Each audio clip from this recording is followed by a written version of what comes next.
শেখ হাসিনার সময় যে পুলিশ ছিল সেই পুলিশ ক্রমান্বয়ে পুলিশ লীগ হয়ে গিয়েছিল। এখন হয়তো তারা জাতীয়তাবাদী পুলিশ বাহিনী তৈরি করার চেষ্টায় রয়েছে। না হলে কেন তারা পুলিশ কমিশন, সংস্কার কমিশন করবে না, সেটার অধ্যাদেশ তারা বাস্তবায়ন করবে না?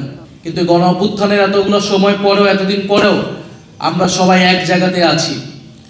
আমরা সবাই সেই ঐক্যের জায়গাতেই আছি যে বাংলাদেশকে পরিবর্তন করতে হবে। এই বাংলাদেশকে সংস্কারের মাধ্যমেই পরিবর্তন করতে হবে এবং এই পরিবর্তনের পথে প্রধান বাধা হয়ে দাঁড়িয়েছে বর্তমান বাংলাদেশের সরকার। বিএনপির সরকার বাধা হয়ে দাঁড়িয়েছে, সেটা সকলের মুখ থেকে এসেছে।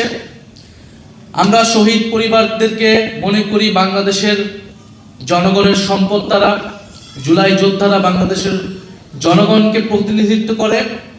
আমরা শহীদ পরিবার এবং জুলাই যোদ্ধাদের নিয়ে কোনো রাজনীতি কখনোই করতে চাই নাই, কখনোই করব না। কিন্তু জুলাই যোদ্ধাদেরকে বর্তমান সরকার বিএনপি তারা নানাভাবে ব্যবহার করার চেষ্টা করছে। আমরা শুধু একটা কথাই বলেছি যে আমাদের দাবির সাথে আপনারা ঐক্যমত হলে আমাদেরকে সমর্থন দিন।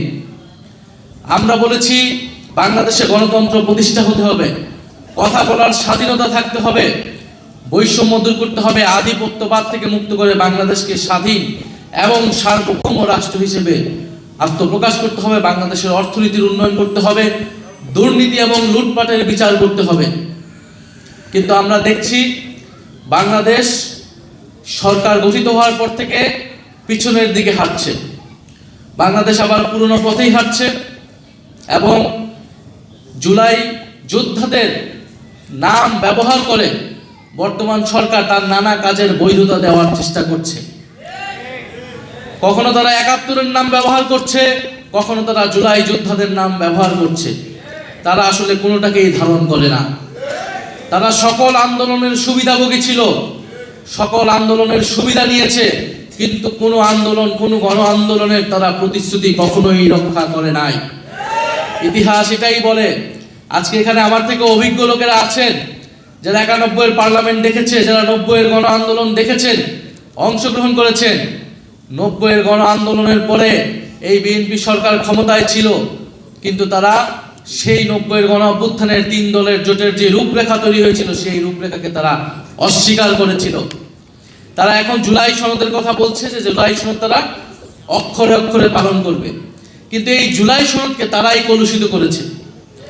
এই জুলাই সনদের তারা প্রত্যেকটা জায়গায় তারা লিখেছে, জোর করে সেই সময় ঐক্যমত কমিশনকে দিয়ে লিখিয়ে নিয়েছিল যে যেই দল ক্ষমতা আসবে সেই দল তার ইশতেহার অনুযায়ী সংস্কার করবে। তাহলে তারা প্রথমে আপনাকে দেখাবে জুলাই সনদ যে আমি অক্ষরে অক্ষরে বাস্তবায়ন করছি, পরে দেখাচ্ছে যে তাদের দলীয় ইশতেহার। তো জুলাই সনদ তো তার দলীয় ইশতেহার হতে পারে না। জুলাই সনদ তাদের দলীয় ইশতেহার যদি তারা বাস্তবায়ন করবে তাহলে তো এত ঐক্যমত, এত আলোচনার কোনো প্রয়োজন ছিল না। ঠিক আছে, তাদের দলীয় ইশতেহার, সেই ইশতেহার তারা কতটুকু পালন করছে? সেই ইশতেহারে, সেই ৩১ দফায় তারা যতটুকু কমিটমেন্ট করেছিল সেই কমিটমেন্টগুলোও তারা ভঙ্গ করে গেছে।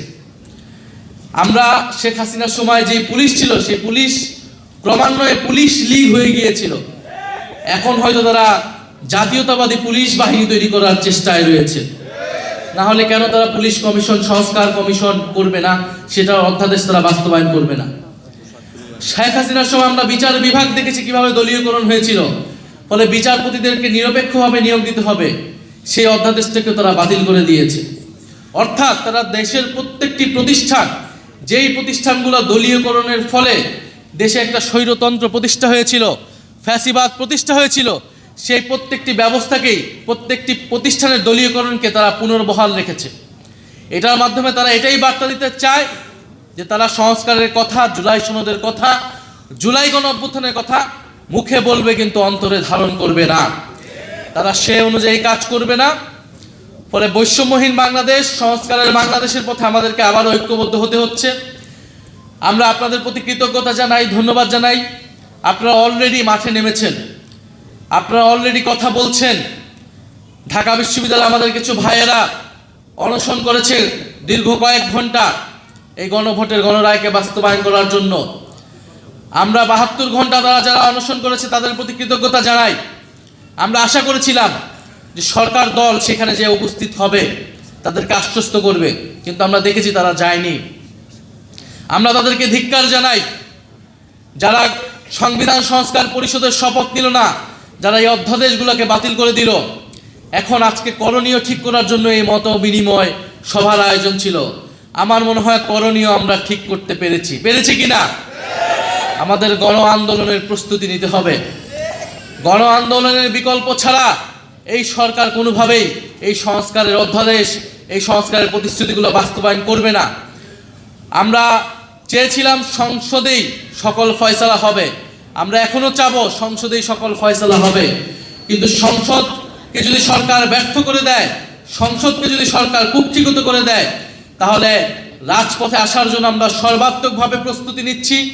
কিন্তু আমরা আপনাদের প্রতি এটাও বলবো যে আমরা এবার সবাই যাতে একটু ধৈর্য ধরি, পরিকল্পনা মোতাবেক আমাদেরকে এবার রাজপথে নামতে হবে। কারণ এবার রাজপথে আমরা নামবো ব্যর্থ হওয়ার জন্য না, অর্ধেক সফল হওয়ার জন্য না, সম্পূর্ণভাবে সফল হওয়ার জন্যই আমরা এবার রাজপথে নামবো।